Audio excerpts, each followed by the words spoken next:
Stanley didn't sleep much anymore. After the message he received, which was actually from Christine, he started to believe she was alive. Somewhere out there, the woman he had loved was still breathing. He didn't know why she left or what the truth was, but he felt it in his chest. She didn't lie for no reason. Something deeper was hiding beneath everything. He went back to the private investigator, gave him the strange message, told him to dig deeper, beyond names and documents. The man hesitated but agreed.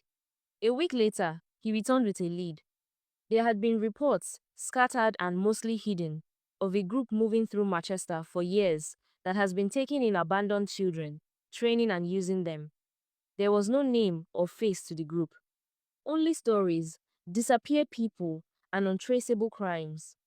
It was more than a scam. It was a system. Then one evening, as the rain fell hard on the tin roof, Stanley saw her. Christine stood in front of his door, soaked from head to toe, thinner than he remembered, older in the eyes. No words were said. She stepped in, dropped her bag, and collapsed into his arms. She told him everything that night.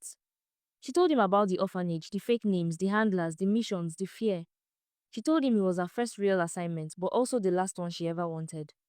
She told him about the threats, about the man who tried to drag her away in Mangrove. She had been running ever since, but she couldn't keep running forever. Stanley listened, silent, not with anger but something deeper. It wasn't forgiveness, it wasn't trust, it was love, raw and broken, but still alive. They stayed inside for days. She slept, and he watched over her. Slowly, they started putting pieces together. She still remembered names, safe houses, patterns. Stanley wrote everything down. They knew they couldn't go to the local police. The group had reach, but there were journalists who dug into stories like this. Whistleblowers, human rights lawyers. They made a plan.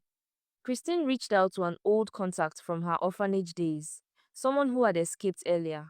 He was in Manchi now, living quietly. He agreed to talk, but only in person.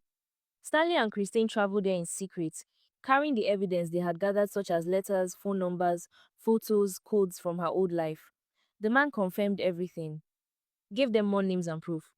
They brought it to a journalist in Manchester, someone known for exposing child trafficking rings. She listened, asked questions, and promised to look into it. A week later, she published the first story. Then another. Names were blurred, but the organization was exposed. Calls flooded in. Survivors came forward. The group started collapsing from the inside.